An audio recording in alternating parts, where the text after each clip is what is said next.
Hello and welcome to the Ice Guys. This is the show that takes you into the world of the National Hockey League. Every game, every day, from a betting perspective. With pro sports handicappers, Ian Cameron, Alex P. Smith, and various guests from the world of hockey and sports betting. And now, here's your host, Ian Cameron.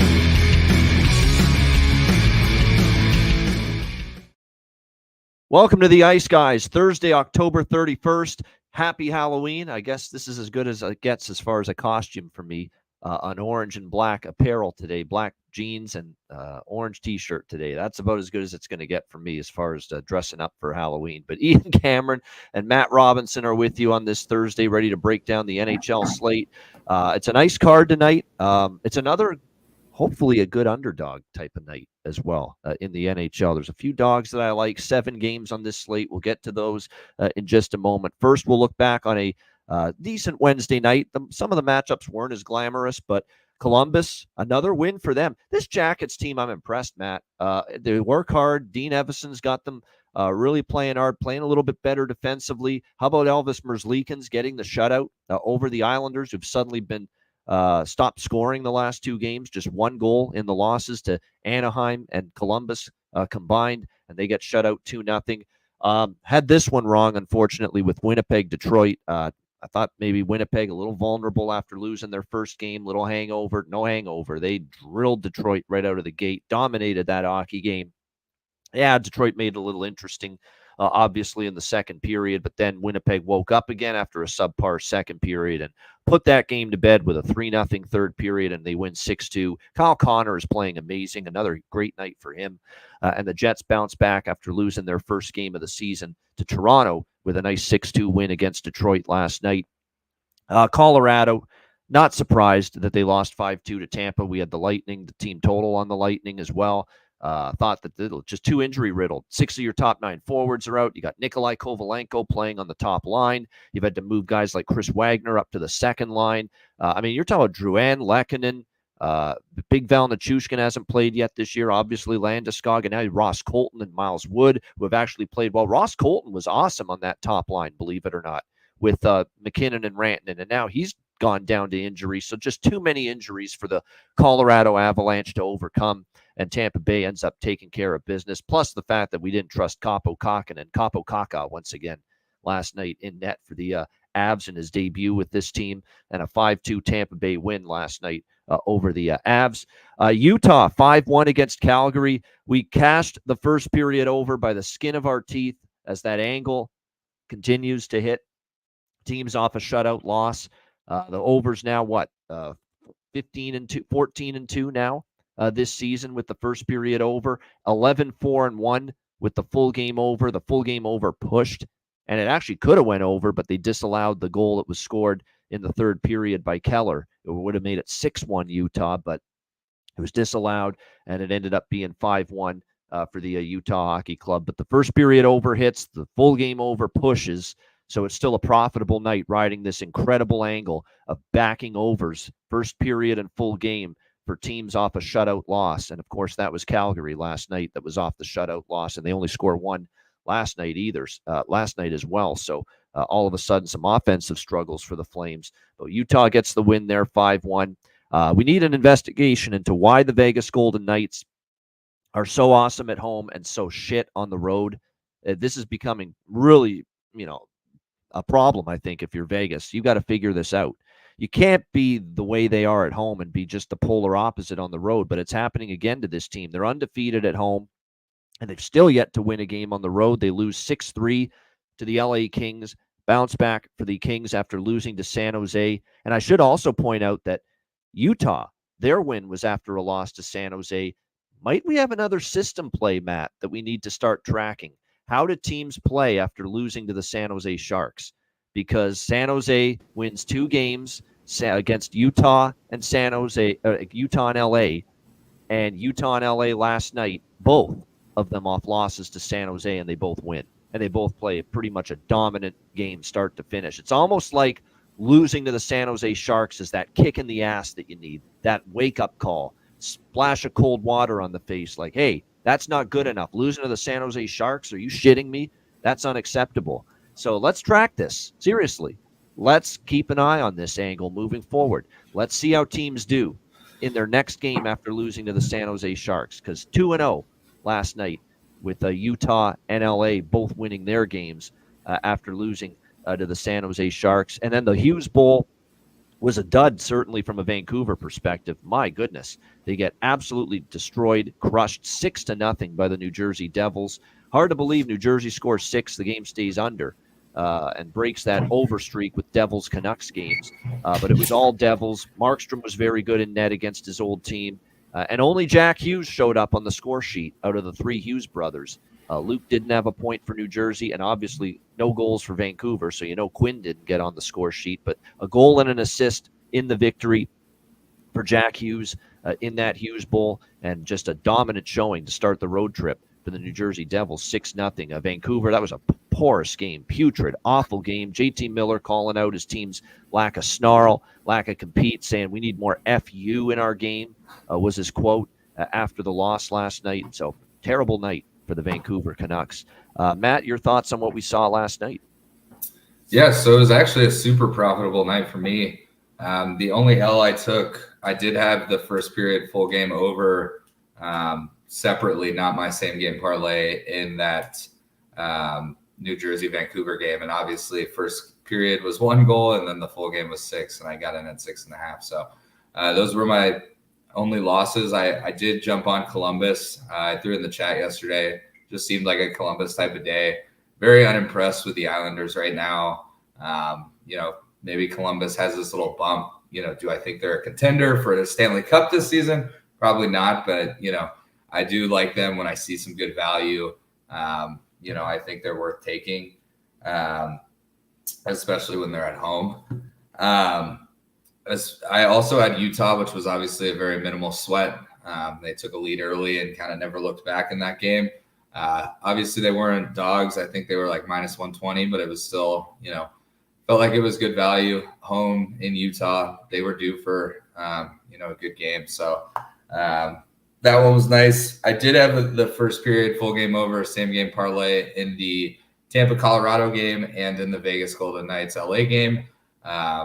Vegas, it was more or less because it was the TNT game of the night. We talked about it with the ESPN angle on Tuesday night. Sometimes I just, when it's the national broadcasted game, I'm open for goals. I know the NHL is too. So sometimes I like to look at that angle. And obviously it worked out well. LA had 3 in the first. Vegas kind of stuck around with a couple goals here and there, but, LA sort of dominated that game. Obviously same thing in Tampa, or I guess in Colorado, but with Tampa, jumped out to a quick lead. Makar, scores, kind of keeps it relevant, keeps it from being an 8-1 game like we saw the other night in a couple games. But, just wasn't enough. They lack so much depth right now. They've got so many injuries. I was talking to Ryan about it. I was a little worried to take Tampa. That's why I jumped on the over. There's always that Colorado home game, altitude. But he was like, dude, they're not there. So as a Stars fan, love to see them suck. Yep. Love to see the Avs suck. But, obviously they're not a bad team. They're just banged up. They're playing AHL guys on the second line here and there. It's just, it is what it is for their situation right now. So, and then I did have 2 props that I last minute threw in on that Vegas LA game. That's really the only game I watched start to finish. Love the TNT broadcast. And they did a bit on Kopitar. I think Biz even mentioned Kopitar's due for some points, blah, blah, blah. So I took Alex Laferriere and Kopitar anytime point, and they scored within 40 seconds of each other in the second period. So not huge bets on those props. I think Alex was like plus 150. Kopitar was like minus 130. But it was nice to see both of them hit, in such a quick span. It was like bang, bang. So, and that also took, I think, the total to 4-1 maybe, which, I just needed to get to 6. So that also was a good feeling to get that parlay in on that game. But yeah, overall, some good wins for me, some good games, high scoring games, which, is always a good sign for us. I feel like you, myself, Alex, there's not a ton of under betting going on. Occasionally we'll like something and take it, but generally a night with a lot of goals in every game is a good night for us. So overall, a good night. It's been that way a couple nights now this week, just tons of overs. And that's the part of the season. This is that time of year. Defense is not tuned up for a lot of these teams yet. It's just too early in the year to block shots. No one wants to block a shot October 31st compared to April 30th, when we're in the postseason. It's just that simple. And we're seeing, defensive attention to detail is lacking in a lot of instances, so far this year. So you're right. It's tough to bet unders. It's tough to bet unders in the NFL too. Like overs in the NFL went crazy this past weekend as well. So, and like I said, with Larry Fisher on the show from Power Play yesterday, well, now formerly from Power Play, but the over 5.5 full game at over 62% that he talked about this year. Now, again, not a lot of totals are 5.5 anymore. But the bottom line is well over half the games in the NHL this season are getting to at least 6 goals. And many of the totals are 6.5. So you got very little wiggle room with an under when the majority of the games are getting to at least 6 goals. So that's why it's difficult, as far as the situations with the unders. It's difficult when you're not getting, of course, tons of defense. And again, you're seeing a lot of these games get to 6 goals. And when the totals are 6.5 in a majority of the games, hard to bet unders, especially at this time of year. Live unders are the way to go, because then if you can always get a 7.5 or an 8.5 live if there's a fast start, and then you'll find some value. Let's see if we can find some value on the Thursday board. I think there's a lot of value on this board, and we will begin with Montreal and Washington. Capitals, -1, 8-2-10, I should say, home favorites in this game. The total sitting at 6.5 across the board in this game. The total bumped up a little bit. I did bet a little over 6, -120, but that's not the bet I like the most in this game. I've been pro Washington.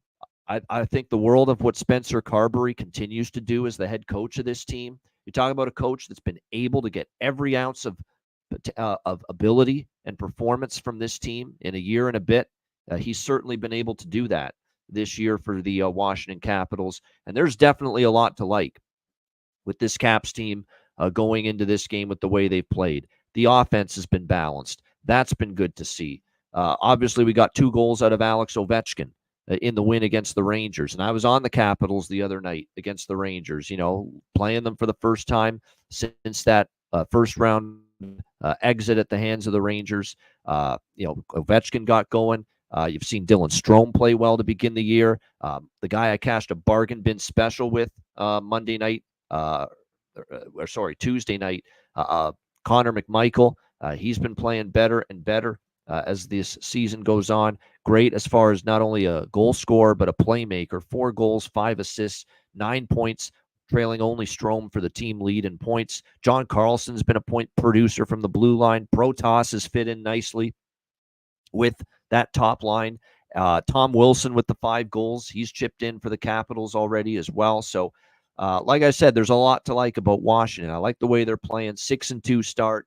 I'm starting to buy into the fact maybe it's not a flash in the pan. Maybe this is not a mirage. Maybe this is not smoke and mirrors here with the Capitals and what they are doing. And they dominated. Let's be real. They dominated the Rangers 46-19. They fully deserved to win that game against the Rangers last night. I continue to like what I see, but what I don't like is this spot for Washington, and what I don't like is this price for Washington, now being asked to be a -210 home favorite. Okay, this is not the price range I like Washington in. This is Montreal, a team they're facing that's coming off a home blowout loss to the Seattle Kraken 8-2. Seattle was ready to go to start the road trip after losing a couple games at the end of their homestand, and they just wiped Montreal away in that first period. They chased Samuel Montembeault from the net in that one, and it got worse. The hat trick for Montour. It was just a disaster night for Montreal, coming off a couple of wins that they had over the weekend against the Flyers and the Blues. But they're off a blowout loss. There's a stat I saw earlier today. Marty St. Louis, as head coach of the Habs, 10-3 off a 3-goal in his career, off a 3-goal loss or more.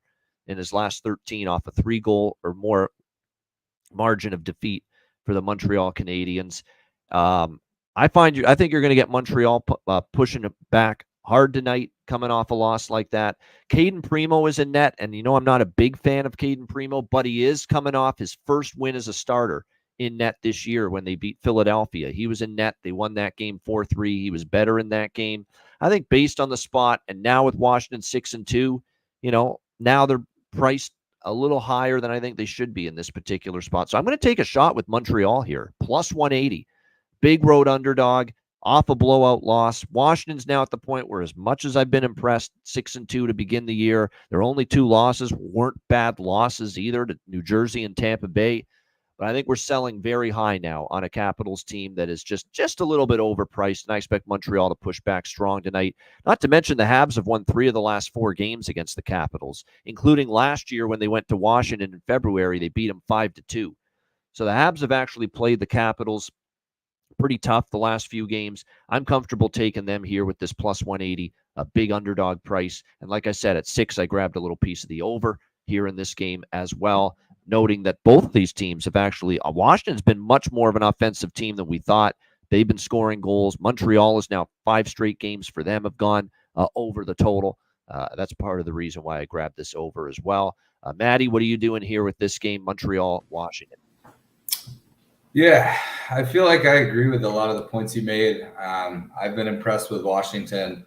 I think that New York game was kind of the one that put me over the edge that, hey, they might be, semi-legit. And, this isn't just they had a couple fluke games. Like, I think they're a good team. But exactly as you said, I don't think I'm going to take them at minus 210. I think that's given them a little too much love, especially given that Montreal is coming off a bad loss. They're going to want to come back well. I could make a point for Montreal, but I think for me, because I think Montreal is going to try and play well, I think Washington's a good team. They're back at home. I think it's a good game for a first period full game, same game parlay.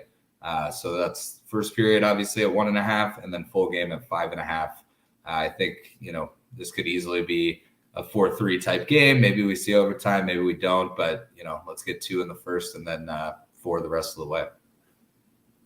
I agree with that. Cole Caulfield, he's been goal Caulfield so far. I mean, you can't argue maybe taking him for a goal prop tonight. Slavkovsky with Newhook and Doc. I think there's going to be some value with Slavkovsky. He should be more comfortable tonight, too. Second game back from injury. 2 big reinforcements, by the way, for Montreal on the blue line tonight. 2 injuries on the blue line recently. Caden Gooley and Justin Barron. Both of them are back. So this is almost a full-strength blue line now. It is a full-strength blue line now for Montreal. Arbor Jacki is going to be the healthy scratch tonight to make room for the return of Justin Barron and Caden Gooley. Caden Gooley is really the one that they're happy to have back even more, because he's been absolutely outstanding for them at times. And he's a good young defenseman. He's only getting better. He's already become one of their more responsible defensive-minded defensemen as well. So definitely that should help Montreal in their push to try to spring the upset here tonight against Washington. And I agree with what someone's saying. For Washington, I'd roll back with Connor McMichael again. He's feeling it right now. A goal prop, any props involving him. Protas has value with Stroman, Ovechkin on the top line as well. I would look maybe in those 2 directions as far as props on the Washington side of the equation. And I agree with what someone in the chat said. We've got someone moving up to the top line tonight for Montreal, and that's Emil Heineman, who is going to be playing with Caulfield and Suzuki on that top line tonight for Montreal. So you have great prop value involving Emil Heineman if he indeed, as expected, is going to be on the top line tonight for the Montreal Canadiens. So I'm seeing the price for Heineman goal prop tonight around plus 550. Great price for someone that's going to be playing on the top line from what it appears here for Montreal tonight. Yeah, Alex is okay. He's just a little under the weather. He was vomiting a little bit, throwing up earlier. So he's taking the day off. Should be back with us hopefully tomorrow. All right, Seattle and Toronto. We've got the Leafs minus 200, home favorites, 6 the total in this game.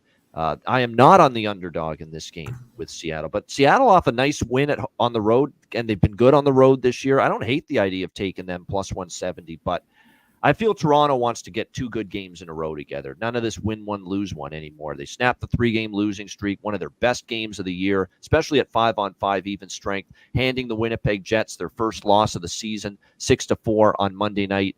And look, if not for the penalty trouble the Leafs got in, which opened the door for that great Jets power play, which is smoking, At 5-on-5, the Leafs dominated that game. So if they stay out of the penalty box, that's definitely something to look for going into this. Just be more disciplined. And Craig Berube is preaching that with Toronto. Show some more discipline and do a better job not giving the opposition all of these power play opportunities. Joey Decord is in net for Seattle in this game. It's going to be Joseph Woll getting the start for Toronto, and clearly it might take him a little bit to get into form. The last time we saw him start, his first start of the year was against the St. Louis Blues, and I don't want to fault him. That it seemed like it was just one of those games where the puck was just going in a lot. And not every goal was a weak goal or a soft goal for Woll, but it was clear that he was not at his best form yet. And it just might take him some time right now to get back to that level for the Toronto Maple Leafs. We'll see now second start now for him since returning, if he's a little bit more comfortable. I'm not so sure about that. I veer more toward total than side. I think over's in play in this game. It was 4-3 with the Kraken and the Leafs last year in Toronto, 7 goals scored. Seattle, to me, Seattle's still playing with the great pace we expected, trying to push the tempo, be aggressive on offense. That's all the traits Dan Bylsma is trying to instill in this team this year. The problem is there's been games where they've played that pace and the goals haven't gone in. Well, they went in big time against Montreal, and still with me a little bit with Woll and his current form, a little bit shaky as far as where he's at right now.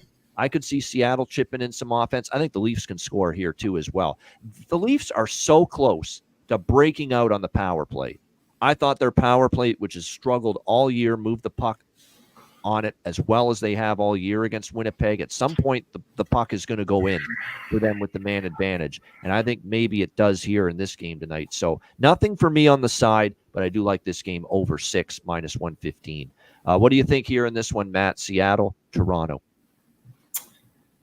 This one's tough for me. I don't really like the sides. I do like the overs. I don't know if it's one that I love to the point of throwing them in a parlay. I might do them separately. Total over 6, total over 1.5 in the first. It's not off what you said. I lean Toronto here. I could make a case for Seattle. I wouldn't be shocked if they won. Not laying minus 200 on Toronto, though.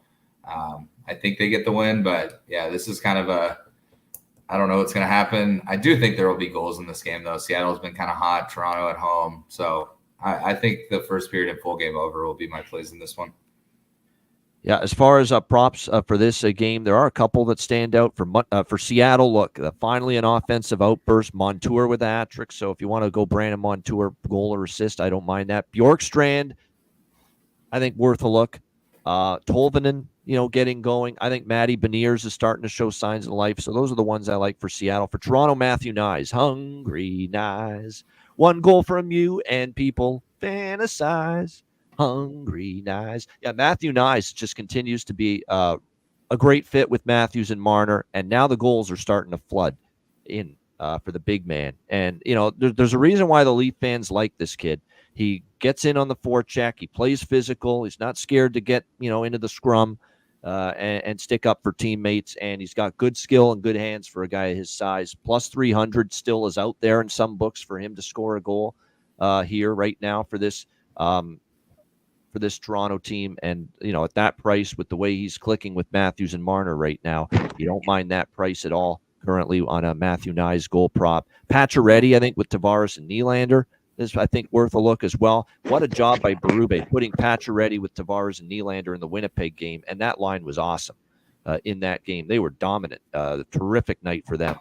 Great coaching, creative coaching by Berube to do that with Pacioretty up on that second line, and he thrived in that role. So I think he might be worth a look for goal prop here tonight as well for Toronto. Long last, we have not heard or seen from Jimmy for a while. Jimmy Murphy is back with us here on the show. Jimmy, what's up?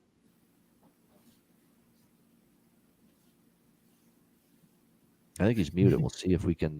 No, he's. Can you hear me now? We got you, Jimmy. There we go. Okay, 1 sec. Hey, I'm just hooking you up to the car here. All right, no problem. We'll give Jimmy a moment here to get his setup together. In the meantime, we'll move on here to Boston and Carolina. Great segue with Jimmy now with us. The Bruins and the Hurricanes. Carolina minus 180, home favorites, 6 the total. here in this game. We'll see how this one plays out. But look, Boston's a tough team to bet on right now. I get it. They're not playing great hockey right now. They kind of suck right now, to be quite honest with you, this Bruins team. It hasn't been pretty. The offense is dried up. Marchand can't get anything rolling offensively. They're not getting much depth scoring. Their defensive game has taken a step back. Goaltending can't be faulted for the Philly game. You get shut out, you're not going to win. It wasn't Korpisalo that night, but Swayman has had some ups and downs. Remember, Swayman didn't have any training camp with that holdout, so it's going to take him some time to get back to his top level. And meanwhile, they got to play a Carolina team that's rolling right now. 6-1 in their last 7 games, 5-1 on that great 6-game road trip, winning each of the last 4 games on that road trip through Edmonton, Calgary, Seattle, and Vancouver. They won all 4 of those games, but here's the issue. Long road trip. They've been on the road for 2 weeks. The last home game for Carolina prior to tonight was October 15th. That was over 2 weeks ago. Great, successful road trip. Is this potentially a spot where Carolina throws a clunker out there tonight? It's a real fear for me that they do that here in this spot. And maybe Boston can capitalize on that here tonight against the Hurricanes. I actually think at this price, Boston's worth a shot. As bad as they've been, as much as they've struggled, because this is not a plus optimal Carolina spot.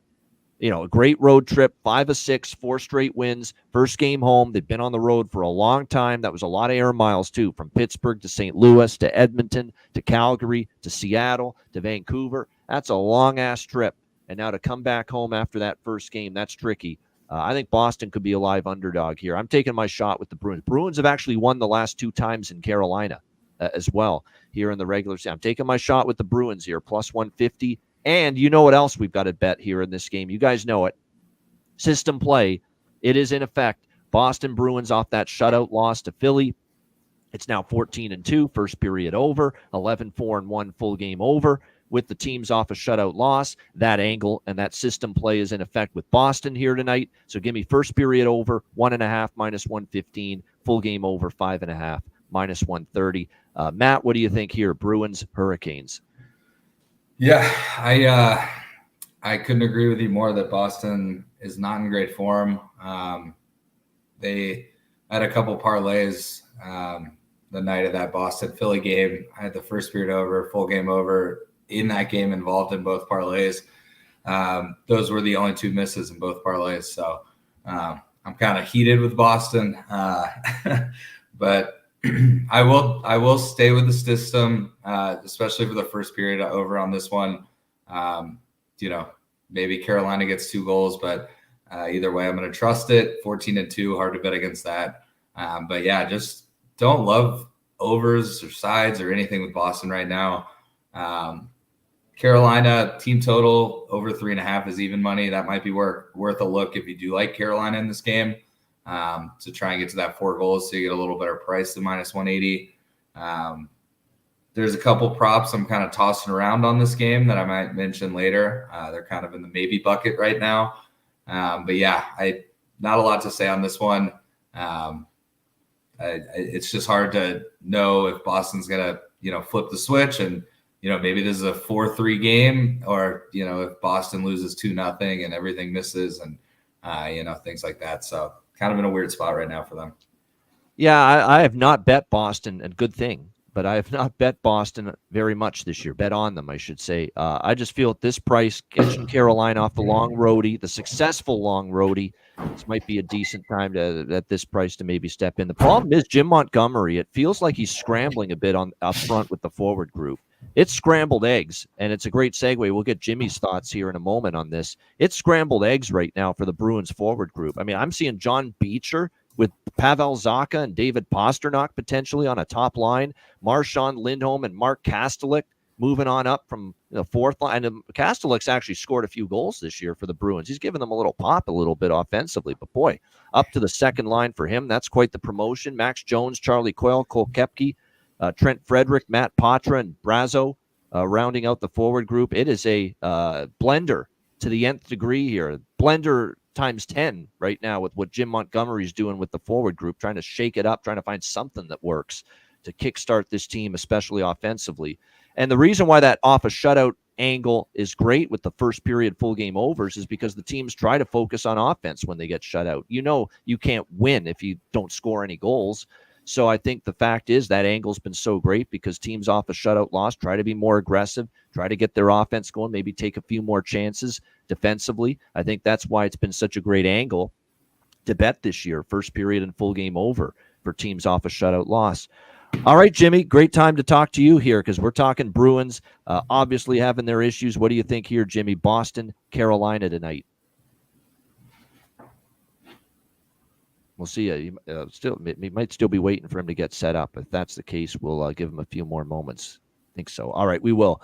As far as props for this game, look, for Boston, there's the thing is about the line juggling for them is it opens up all kinds of opportunities here for them to to take advantage of some players moving on up, like Beecher, who apparently might be with Zacha and Pastrnak tonight. I'm seeing a 10-1 plus 1,000 at Betano, the Ontario book here for him to score a goal. I mean, if he's gonna be on the top line, that's a must bet price for me.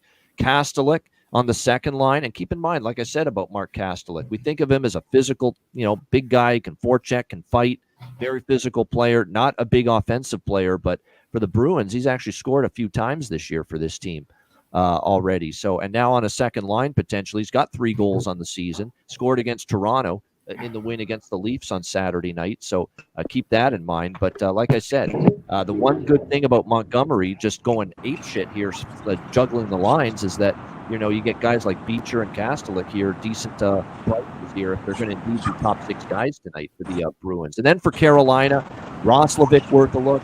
Eric Robinson on the second line. Jackson Blake is a guy that I think might be starting to heat up. He's got points in back-to-back games, so those are a few props I'd look at on the Carolina side. I think we got Jimmy with us. Jimmy, the Bruins, the plight that they're in right now. Tell us about it.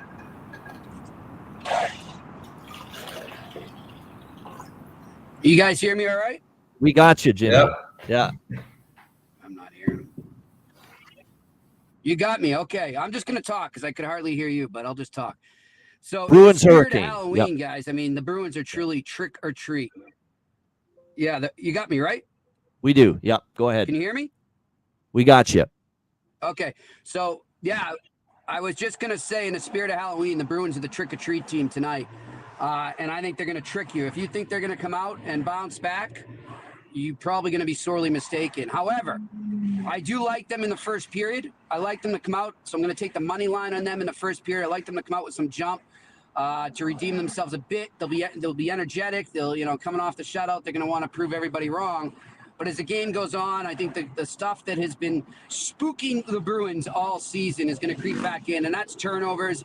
That's not getting the puck to the net enough. That's not paying the price enough in front of the net. And I think that Carolina Hurricanes come back, and I'm going to give a Jimmy puck line on the whole game. So give me the Bruins in the first period, but give me the Hurricanes on the puck line in this. Oh, wow. So a great fast start, maybe catching that first period, Carolina napping a little bit coming off the road trip, but the Carolina is just the better team, and Boston's having a tough time finding a way that Carolina comes back and wins by 2 at least. So there you go. Interesting approach. I feel with this game, I might actually split Boston up with full game and with first period because I'm thinking the first period, I'd want a piece of that too, because that could be where Boston's at their best and maybe where Carolina's at their worst tonight as far as this particular game and how they come out. What do you make of this line juggling? This is pretty insane, these line combos I'm seeing. Well, what's Montgomery supposed to do? He's dealing with the cards that were dealt to him by Don Sweeney, which I think, as I predicted earlier in the season or preseason, was a bit overrated. Lindholm is not a 1C. He's a 2C on any Stanley Cup contender. And Zadorov is not a top pairing defenseman. He's lucky if he can play up to a second pairing. I think he's better suited on the third pairing.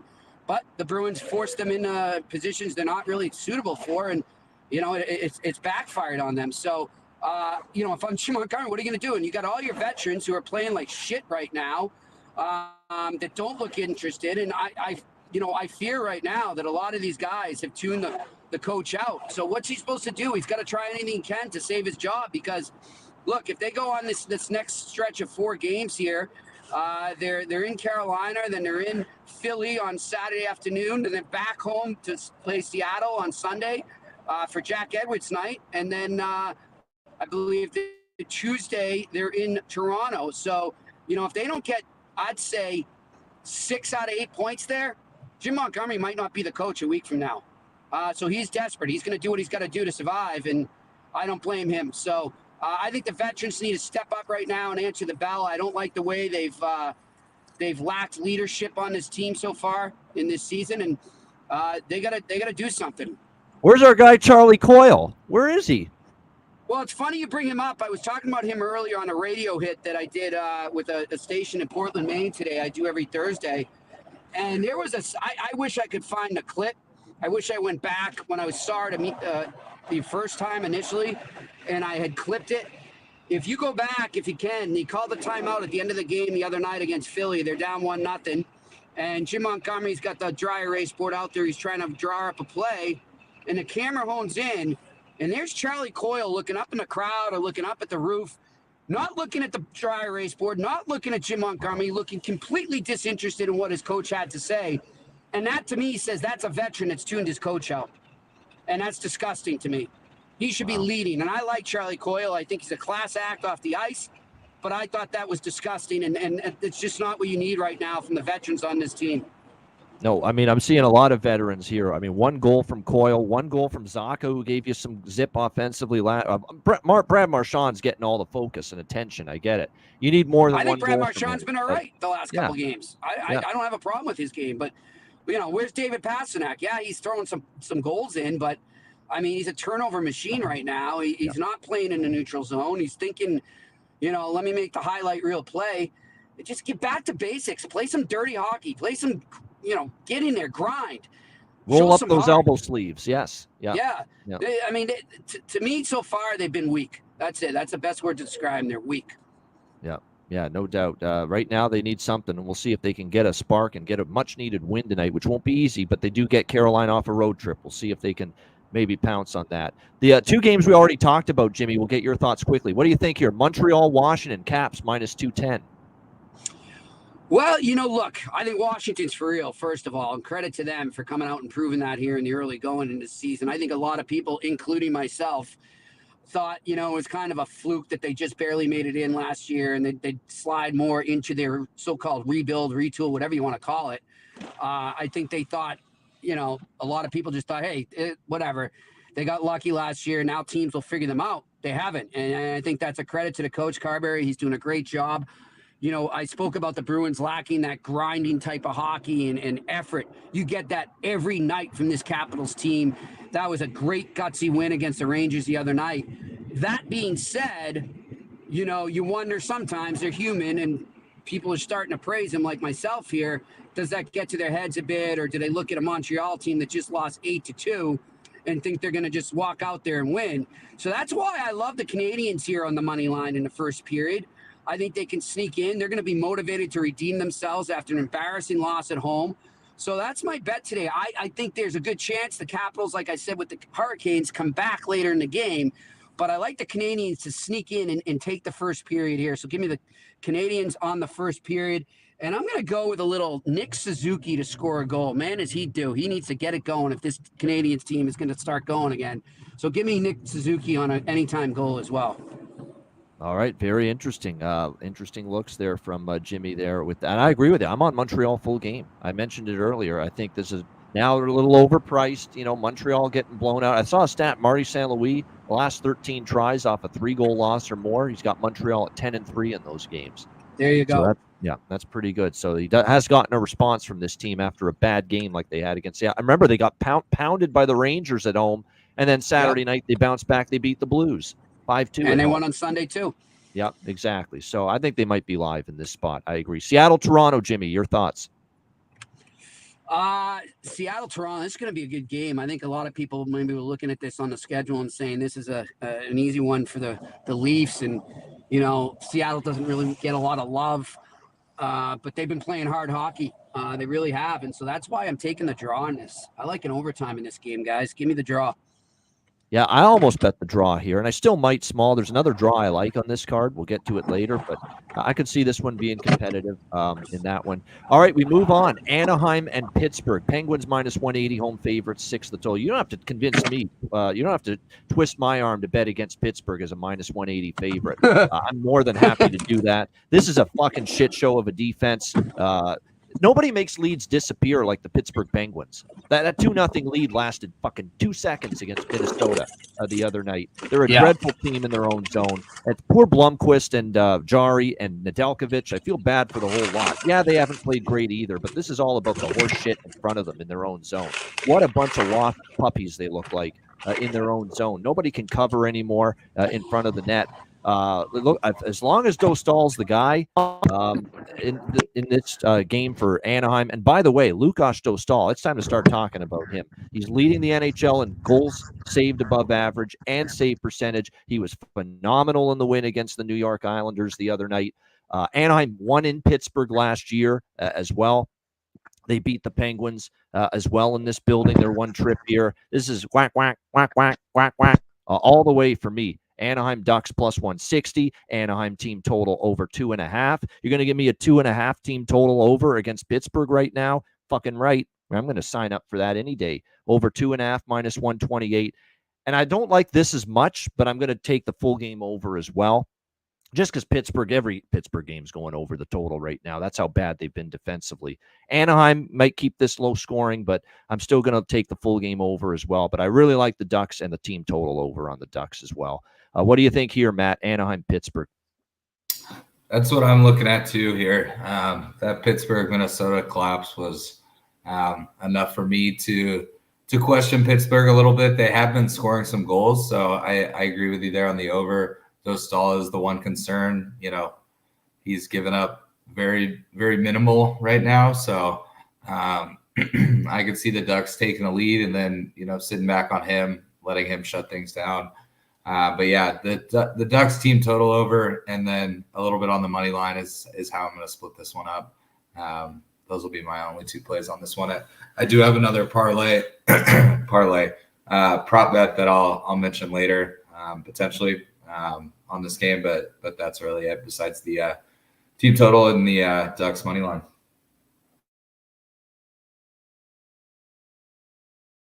Jimmy, if you think Jim Montgomery is on the hot seat right now, well, where the hell is Mike Sullivan at the moment? Oh, he's definitely on the hot seat, guys. And I'll tell you, heading into the season, Pierre McGuire and I had a conversation off the air, but it doesn't matter. I'll talk about it here. Who are the coaches that are on the hot seat? Who's the hottest seat coming into the season? And Pierre instantly said Mike Sullivan. Because for 2 reasons. This team is just poorly constructed, and they're aging, and they just refuse to admit that they got to go into a reset. And then you look at them, and you got Kyle Dubas, who makes it worse, signed some other really questionable contracts. You look at that there, and I just think. I don't know. This team's in a lot of trouble. They're going to be kind of in that mediocre stage, maybe a little less mediocre for a few years here until they fully look in the mirror and say, all right, we got to blow it up. So I'm with you guys. I think this is crazy that they're being such heavy favorites tonight.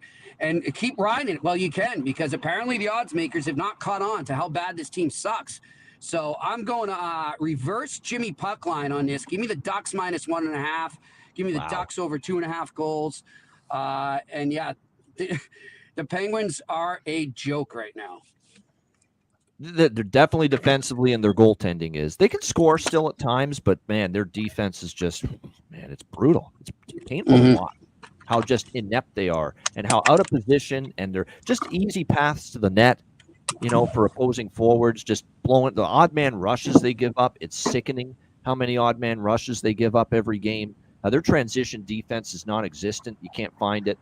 That price, by the way, that Jimmy mentioned on this alternative puck line for Anaheim, we're talking upwards of plus 340 with Anaheim minus 1.5. There you go. Here in this game.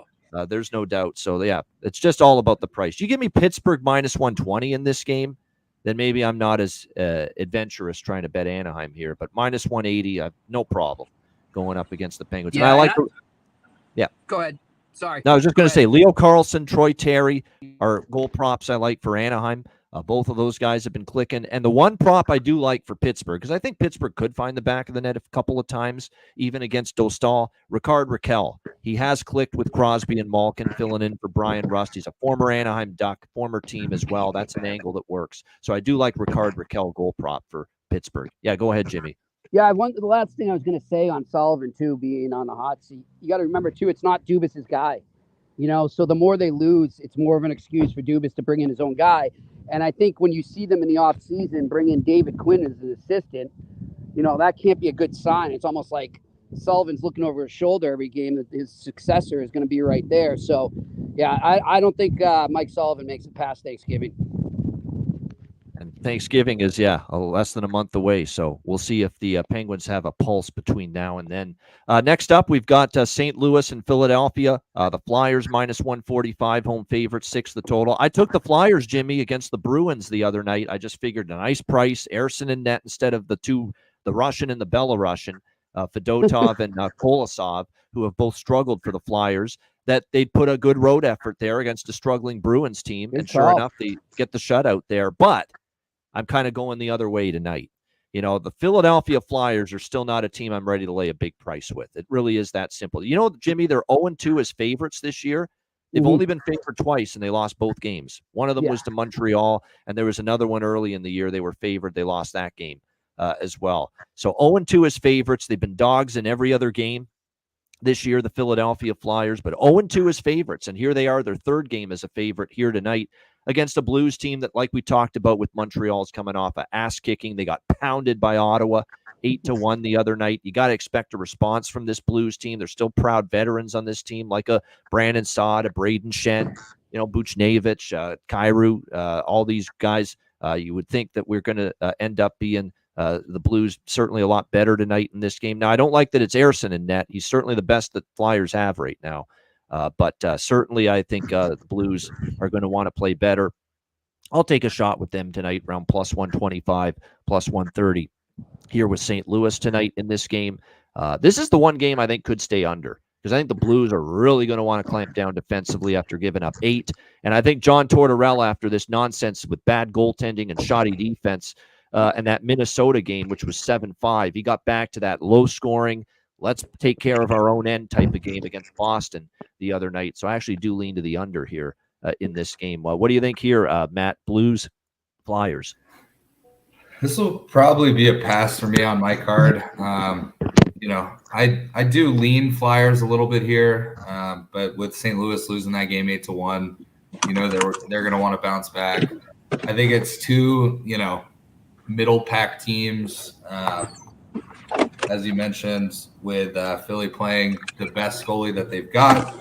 Bennington's been up and down. He's had some good games. He's had some shit games. I don't know what to expect out of this game, so I probably won't watch it. I'm not going to bet on it, so this is probably a pass for me on the card tonight. Yeah, I wouldn't be shocked if the Flyers win because the Blues have issues. They miss Robert Thomas, clearly, and they've had some ugly games. The Montreal game was ugly. The Ottawa game was ugly for them. They did beat Toronto, so they're Jekyll and Hyde. They can have a great game. Their best game looks awesome. Their worst game looks pretty awful. That's where we're at with St. Louis right now. I think coming off that 8-1 blowout, and again, the Flyers are 0-2 as favorites this year. 0-2 as moneyline favorites, the Philadelphia Flyers. And that's a great stat from King D's in the chat. Flyers 2-11 in their last 13 games after a win. So the Flyers have had difficulty putting 2 wins in a row together. Jimmy, what do you think here? Blues, Flyers? Yeah, I mean, I'm with you guys. I don't like the Flyers off a win. I don't like them as a favorite. But I do think this game goes to overtime. So I'm taking another draw here, and I'm going to take the Blues on the money line. They'll win it in OT. All right, the draw here for Jimmy. How much time do you have, Jimmy? I got about 4 minutes. There we go. We'll roll through the last 2 games and then get a bargain bin and a best bet from you. Edmonton, Nashville. Good. Nashville minus 130, home favorite, 6 the total. We know no Connor McDavid for the next couple of weeks. Edmonton, and here's another guy blending the lines or shaking them up here. Chris Knobloch trying to find something tonight, shaking up the lines. Nashville after the overtime loss to Tampa Bay on Steven Stamkos' return night to Tampa Bay. What do you think here, Jimmy? Oilers, Predators. Give me the Predators on the puck line, my friend. You go. No answers for Edmonton in their first game without Connor McDavid. I here, think says, Edmonton's in Jimmy. a heap of trouble, guys. I think we're going to realize that, a lot of people were singing the praises of Jeff Jackson over the offseason. And now they're trying to blame Ken Holland and Stan Bowman, even though Stan Bowman wasn't there for any of the offseason moves. But I think the bullseye is going to be on Jeff Jackson soon, because you look at that roster, it's just redundant. They did not need wingers. They needed centers. They needed grit. They needed grind. And I think they're in a lot of trouble right now. Well, McDavid's out, even though it's not going to be as long as feared. You look at the schedule they have right now, you figure he's out about 10 games in those 2 to 3 weeks. They're lucky if they go 5-5. Well, yeah, exactly. And look, they don't want to do like last year and dig themselves too big of a hole to get out of. Last year they did it. Asking them to do it 2 years in a row, might be asking a lot. So they better be careful here these next few weeks. All right, Chicago, San Jose. Jimmy, Chicago minus 150, road favorite, 6 the total. We got to get the fire hydrant out, Jimmy, and put this team out. San Jose, they're red hot. They're on fire all of a sudden. 2 wins in a row against L.A. and Utah. Can they make it 3 in a row against Chicago tonight? What do you think? I don't know, but I love the over in this. I'll take over 100 if they gave it to me. So give me the over in this game. I see a lot of goals. Both teams don't know how to play defense yet. But yeah, credit to San Jose. It's good to see, because I think it was getting really hard on a lot of those young kids with all the losing. I know it's part of a rebuild, but you want to mix some wins in here and there and try and build a more friendly culture around the team. So good on them to 2 gritty wins they've had. All right, and because we're talking about it on the show today, the game in Finland tomorrow, because it's starting just as we start the Friday show, so we're talking about Florida, Dallas, and Finland tomorrow. Right now, we've got even money, minus 110, pretty much a pick 'em both sides, 6 the total. Now, I will say this before getting your thought on that game, Jimmy. Dallas has been over there in Finland a lot longer than Florida. Florida only got there after the Buffalo game Monday night. I think Dallas has been there since like Sunday. So they've had a couple extra days to acclimate themselves to Finland. Does that help them? What do you think there? Well, normally, Ian, I would be with you, but the last overseas trip we had with the Devils and Buffalo kind of went against that, because if I'm not mistaken, Buffalo was there way longer, and they were flat as anything in those 2 games. So, I'm with you. I think it makes a lot of sense that they get used to the time difference, the environment, what have you. But we'll see if that plays a role. Look, I like both these teams. I think they're going to be great games. These are teams that I think, obviously are Stanley Cup contenders. I'm going to say they give the crowd out there in Finland a nice, entertaining game. Give me a draw in this first game, and give me a little Esa Lindell to score a goal, anytime goal scorer in front of his home country fans. Well, obviously in these games, when the games are in Czechia, I want the Czechia player props. When it's in Sweden, I want the Swedish player props. And obviously we'll look at some Finnish players as far as player props, like Barkov, for instance, on the Florida side. It goes without saying there's going to be some, because these guys always want to put their best foot forward playing in front of the home country, which they, in an NHL game, which they rarely ever get the chance to do. So there's no question there's something to that. All right, Jimmy, bargain bin special of the night. If you got one, what do you got? Well, you referenced him earlier, Ian. You kind of beat me to it. He's up there on the top line for the Boston Bruins. Give me John Beecher to score a goal tonight. All right, I like that one. That'll be on my prop card. John Beecher with the great price there for the Boston Bruins. I'm sitting here on the beach, and I'm going Beecher. There we go. Plus 1,000 at Botano in Ontario, a 10-1 at some books for him to score a goal tonight in this one. And all right, Jimmy, a best bet for tonight. What do you got? Best bet, I am going to go with what I said earlier. I'll take the Carolina Hurricanes on the puck line. No bounce back for the Boston Bruins, says Jimmy. Jimmy knows the Bruins well. It makes me scared taking a shot with the Bruins tonight. But Carolina puck line for Jimmy here with the Hurricanes against the Bruins for his best bet. Jimmy, great to reconnect, and enjoy the rest of your night. And check out the eye test Monday to Friday with Pierre Maguire and Jimmy Murphy, 4 p.m. Eastern. Jimmy, have a good one. All right, boys. We'll talk to you soon. Cheers. See you, All right, there he is, Jimmy Murphy. Great to hear from him again here on the Ice Guys show. All right, Matt and I will wheel back around for the remaining 2 games of the card. Edmonton, Nashville, which we did talk about with Jimmy. I don't have a lot here. I think this is a tricky game because, Matt, there's that angle with the players or the team stepping up for the first game without the star, right? We see that in the NHL. We see that in the NBA. It wouldn't totally shock me if we get a complete buy-in type of effort tonight from the Edmonton Oilers. First game now with Connor McDavid out, knowing they got to get their shit together and get wins on the board. I just don't know if they're good enough, though. And I don't know if I want to bet against Nashville either, coming off a loss to Tampa in overtime the other night. Back home, looking to bounce back. And they lost at home to Edmonton earlier in the month. So I don't think Nashville wants to lose twice in less than a month to Edmonton. So I'm not involved in this game, really. So I lean over a little bit, but not it's lukewarm at best. I like other sides and totals than that. But this is the game I bet the draw. I think the draw could be live. Nashville's gone to overtime 2 in a row. Edmonton's gone to overtime, I believe, 5 of their last 9 games. So I think we've got a potential to see this game get past regulation. So only a bet on the draw here that I like more than anything. Oilers and Predators. What do you think here, Matt? Edmonton, Nashville. Who would have thought that, I mean, obviously we're still pretty early in the season, but who would have thought you could say 2 bad teams playing tonight? Obviously, I don't think they're, forever bad. Obviously, Edmonton missing McDavid's a big loss, but there were people picking Nashville to win the Cup. Obviously, Edmonton was the favorite coming into the year. And now this is a game that's just like, 2 mid to low end teams. 4-6, 3-6, the 2 records. Yeah. Both I think are 7th in their respective divisions currently. It's just shocking. But I lean Preds here. They are at home. I do think McDavid's going to hurt. I do get your angle on teams stepping up, but I just think when you're a team that's so reliant on 1 or 2 guys, a lot of the offense comes through 1 or 2 guys. Having McDavid out of the game, it's a big loss. There's teams that could lose their best player or leading scorer, and it might not really make a difference, at least in the short term. But I just think Edmonton, I think that's a big loss for them. So I would lean Nashville here. I don't know if I'm ready to bet them. They've had a couple good games mixed in lately, but to not get the dub for Stamkos and his return to Tampa. I mean, obviously it was a good game, went to OT. It's not like they blew it up or anything, but I'm just not ready to really bet on them. And then I agree with you on the totals. Like I lean over. I think, this could be a 4-3 spot in an overtime game. But I don't really know. So I may take a shot with the same game parlay, first period over, full game over 5.5. See if we can get to that 6 mark.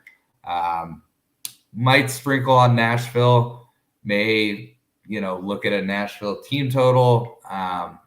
Again, not really sure. I'm ready to trust the Predators, but I'll probably just stick with that same game parlay and just, see what happens in this game. But I definitely lean Nashville if I was to take a side. We do have some value with the props now for Edmonton because there's been line juggling by Chris Knobloch, which you would expect with Connor McDavid out. And it's looking as of now like we could be seeing Victor Arvidsson, Leon Draisaitl, and Vasily Podkolzin as the top line tonight for the Edmonton Oilers, which means certainly there's going to be some value on Arvidsson moving up the lineup. And actually, he's had some pulses of getting his offense going just a little bit, the last couple of games for the Edmonton Oilers. And then definitely big value for Vasily Podkolzin if he's going to be on the left wing side. And Draisaitl is going to take on that McDavid role. You're the man now. It's your team, for the next little bit of time. So, and plus Arvidsson, against his old team. So Podkolzin is plus 650 at some spots to score a goal tonight. Great value there. And even Victor Arvidsson, plus 310. It is north of bargain bin special territory at FanDuel, plus 310 for Arvidsson to score a goal tonight for the Edmonton Oilers in this game. So those are 2 that really stand out to me. Jeff Skinner, up with Hyman and Nugent Hopkins, maybe a look there as well.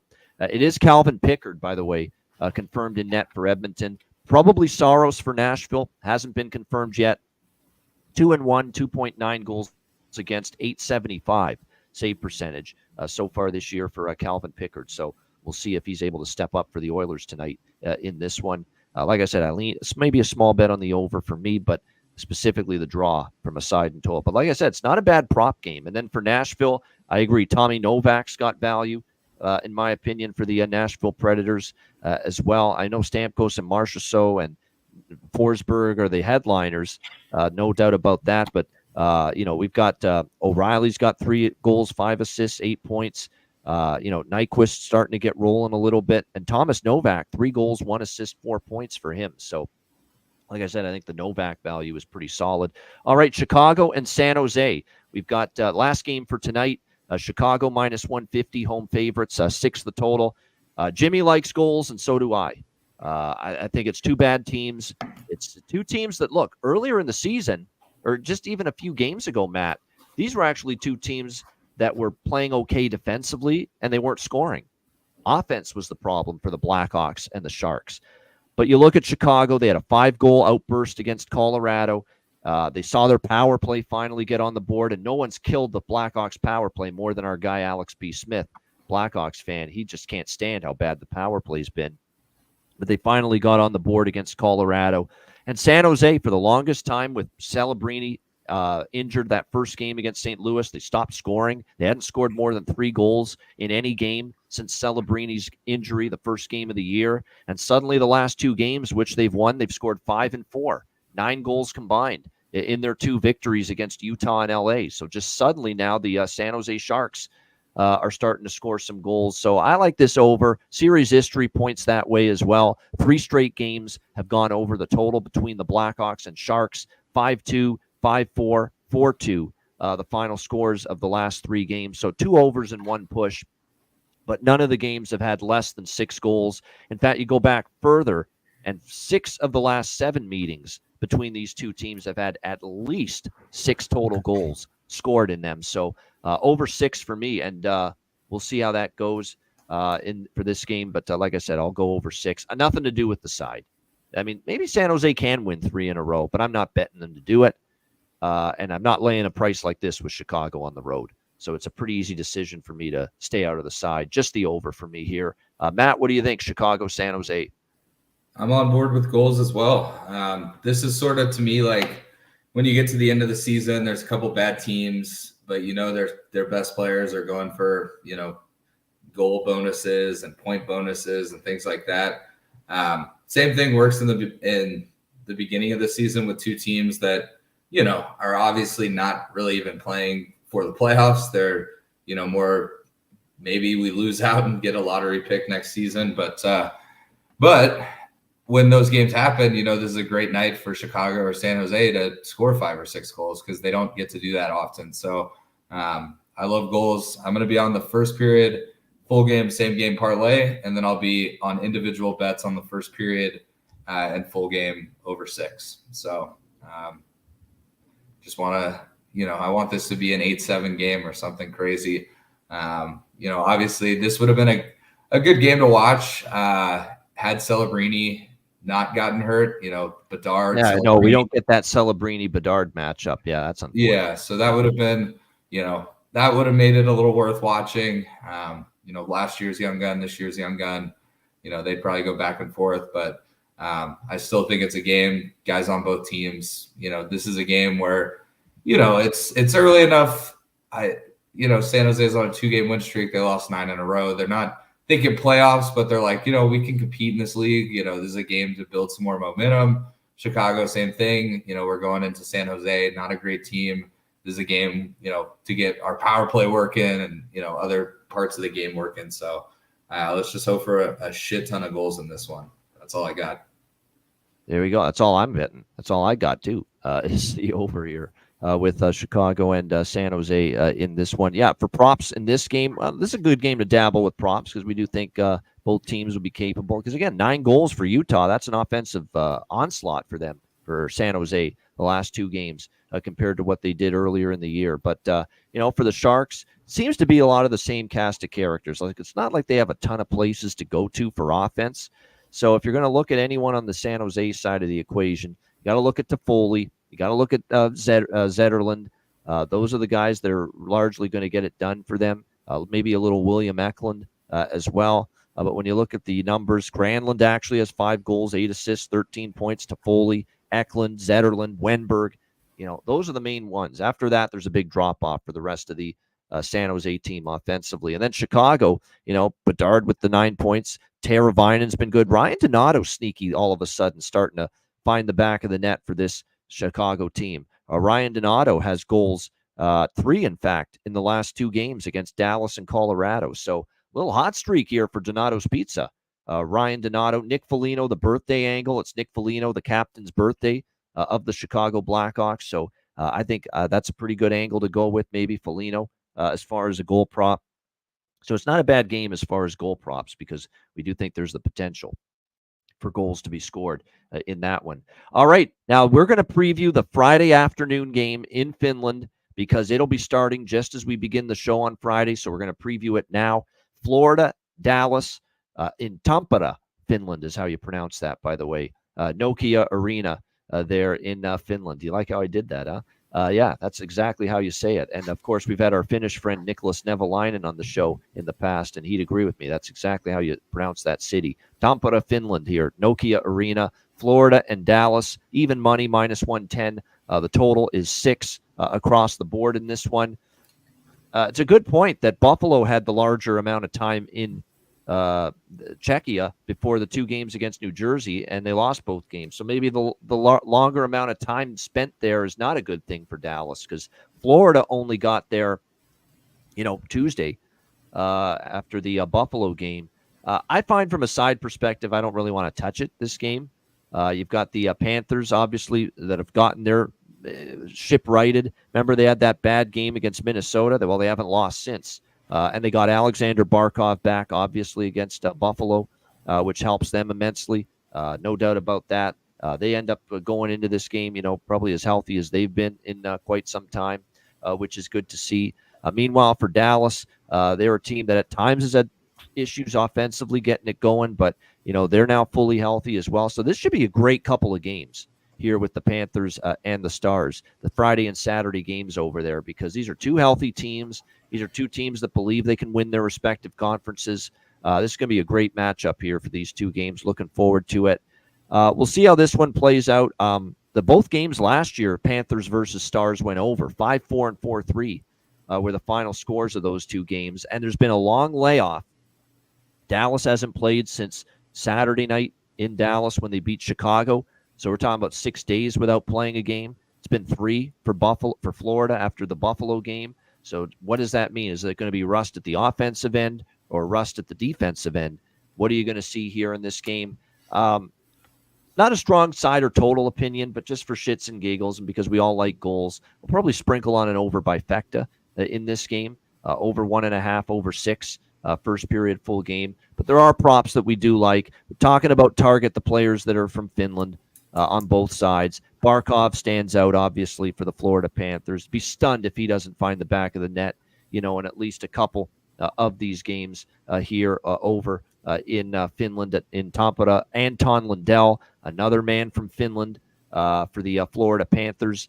He's been a little bit better offensively than you would think. Our buddy E2 Kuhlman Luostarinen for the Florida Panthers as well. He's a Finnish-born player. So Lundell, Luostarinen are worth a look as well.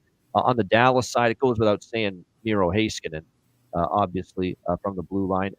Jimmy mentioned Esa Lundell as well for the Dallas Stars. Again, these are 2 defensemen. So, the goal props are a little bit more risky, but if you don't feel great about them scoring and they can make an impact, they're going to want to play well. Let's be honest. All these guys, Lundell, Heiskanen for Dallas, Barkov, Luostarinen, and Lundell for Florida, they're all going to want to show up and play their best, put their best foot forward. You don't get this opportunity to play in front of your home country or home fans very often, especially an NHL game. So it's a great angle to consider, in games like this as well. So keep that in mind.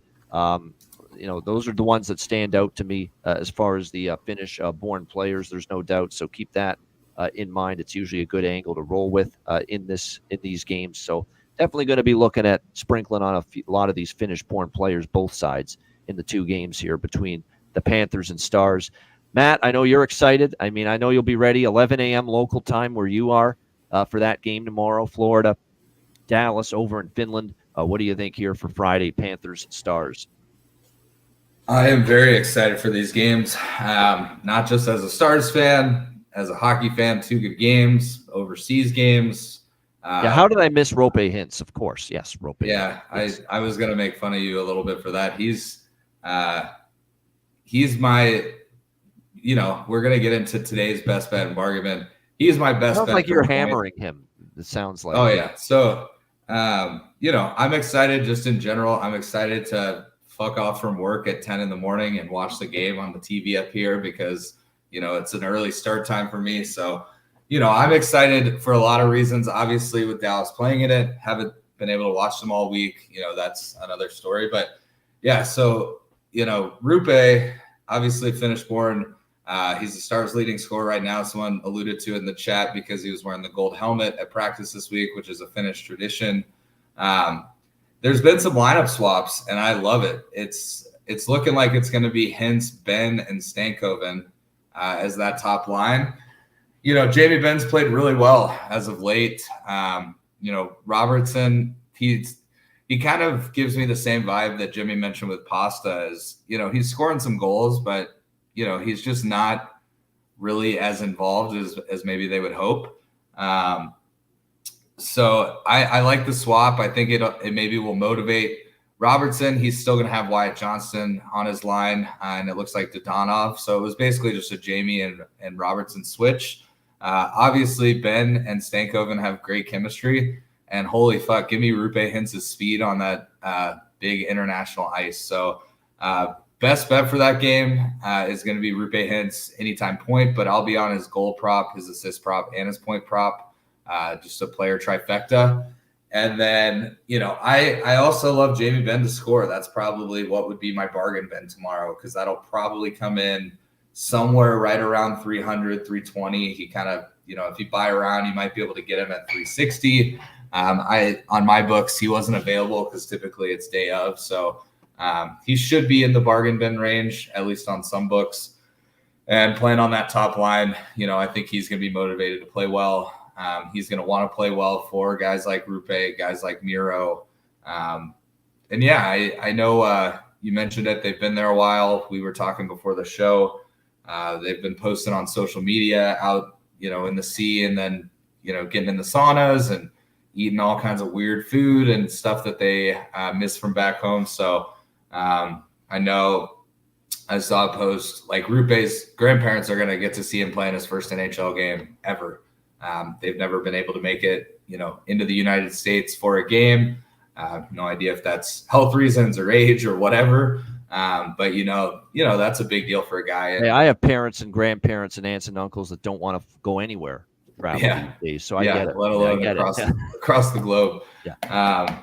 And I mean, for those guys and the guys on Florida are going to have the same type of motivation, but those guys dream their whole life of playing the NHL, and now they come home to play an NHL game at in their home country, home meals, all their old friends. So I think both teams are going to have a blast. I agree with you. I don't think there's even a reason to take a side in this game.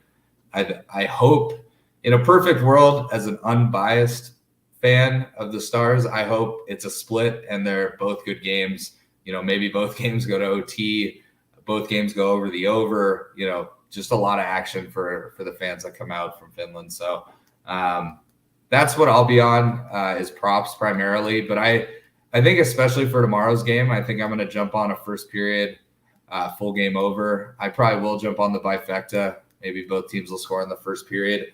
But I think they're going to want to, put on a good show for the NHL, for their home countries, all that sort of fun stuff. So I think it's going to be rocking and rolling there.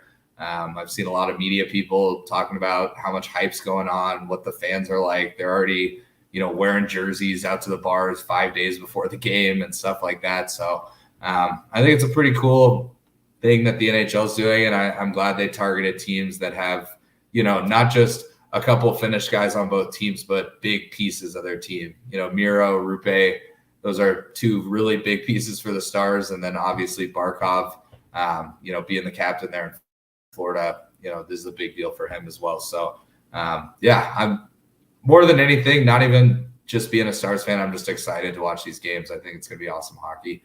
And I was always a fan of the international ice, a lot more space, it seems like, okay, less goals because it takes longer to get around, but it's going to create a lot more openings. So I think it'll do the opposite. I think we'll get some high scoring games.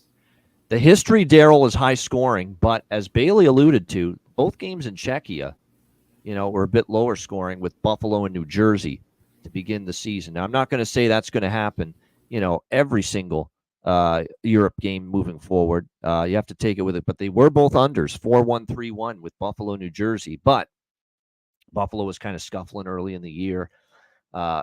This is more so the matchup of the two teams rather than the international element. And that is the fact that both of the games last year, Florida versus Dallas, did go over. Gives me a little bit more confidence, if you will, to think there's going to be some goals. And it is actually a good point by Bailey, too, that as much as we're going on and on, Matt, about Finnish players going to light it up and hit the score sheet here in these two games in Finland, not a single Czechia-born player in the two games in Czechia got on the score sheet in the Buffalo, New Jersey games.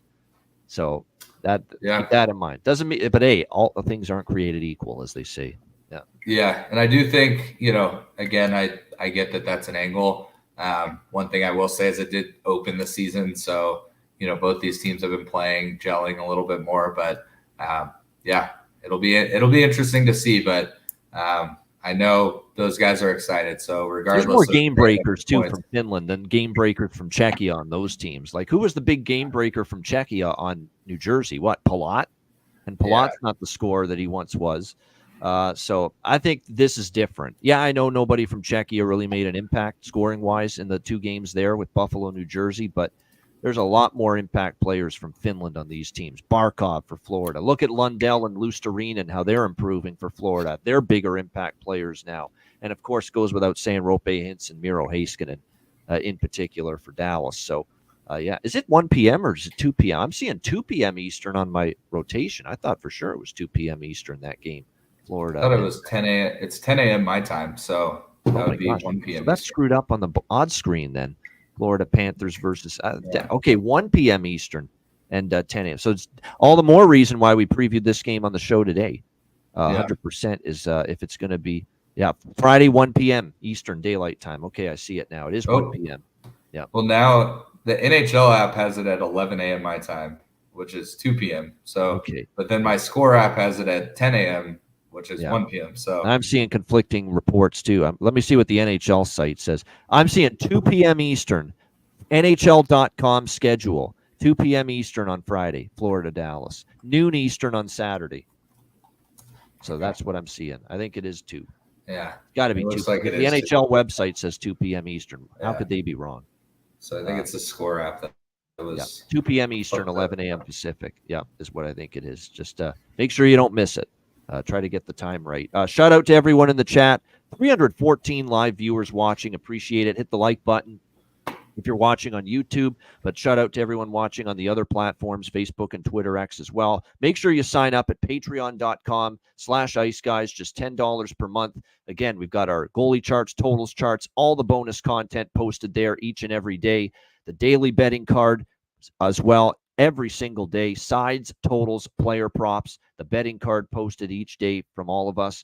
So make sure you sign up, patreon.com/iceguys, just $10 per month. And again, your subscription and support as a Patreon member goes a long way to supporting the show and keeping us going long term. So patreon.com/iceguys, just $10 per month. And make sure you check out the Ice Guys store as well. Get your gear and your merch at iceguys.myspreadshop.com. Make sure you check that out as well. It's funny you mentioned Andrew McGinnis, Russell. He might be filling in for Calder Brooks on Saturday on the show. So we might have Andrew with us on Saturday with me and Alex for the big Saturday show, but to be determined. We got Danny DeKaiser still on the radar, scheduled to join us tomorrow. Former NHL defenseman with the Red Wings. He'll be with us tomorrow for the Friday show. So looking forward to that. All right, we got best bets and bargain bin special of the night coming up right after we hear from our great Ice Guys sponsors.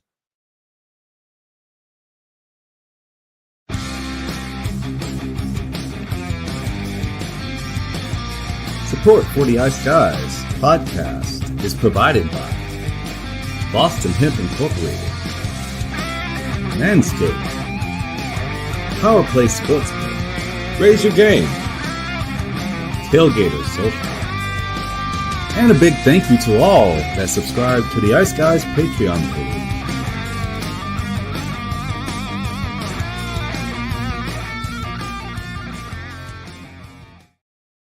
Everyone loves a perfect pair.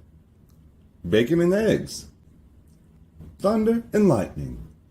Mario and Luigi. A hot dog with fries. Ian and Alex B. That's right. Everyone loves a perfect pair. So why not pair up your game nights with Boston Hemp? From exotic flower to concentrates and edible products. You'd be hard-pressed to find a better pairing than Boston Hemp and hockey. Check them out today at bostonhempinc.com. That's bostonhempinc.com. Boston Hemp Incorporated, the official smoke sponsor of the Ice Guys. Void where prohibited by law. Not available outside of the United States. Must be 21 or over to obtain products.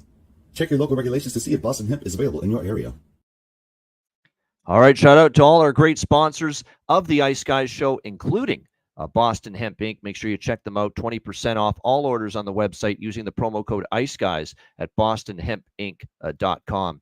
All right, we've got bargain bin special of the night. There's a lot of good choices. We've got line juggling, line shuffling in many games, and that's opened up the market to a lot of good value in the bargain bin market. Matt, what do you like here for your bargain bin special? So we talked about our lack of trust in Pittsburgh, especially defensively. Could be a good night for the Ducks. I think I'm going to tail Jimmy on that reverse puck line, plus 340. That's on my bargain bin, but I do like that bet. But this is a guy, he's actually their third leading scorer right now. Not traditionally a huge goal scorer, but he scores, 15, 20 goals a season. Give me Ryan Strome to score tonight for the Ducks. Seeing it like plus 365, plus 380. He's got 3 goals this season. Again, if the Ducks are going to light up Pittsburgh, why not Ryan Strome chipping in? He plays a little power play. So give me Ryan Strome anytime goal tonight. Boy, we can go to plus 440 FanDuel, plus 450 BetMGM with Ryan Strome. So there's definitely some great prices out there. Ryan Strome for the Anaheim Ducks, upwards of plus 450 for Matt Robinson with his bargain bin special of the night. My bargain bin special, I'm going to go to Edmonton, Nashville, and look, you're going to give me, Leon Draisaitl's taken over the Connor McDavid role, centering the top line. And Vasily Podkolzin's going to play with him on the left wing side of that line at plus 650.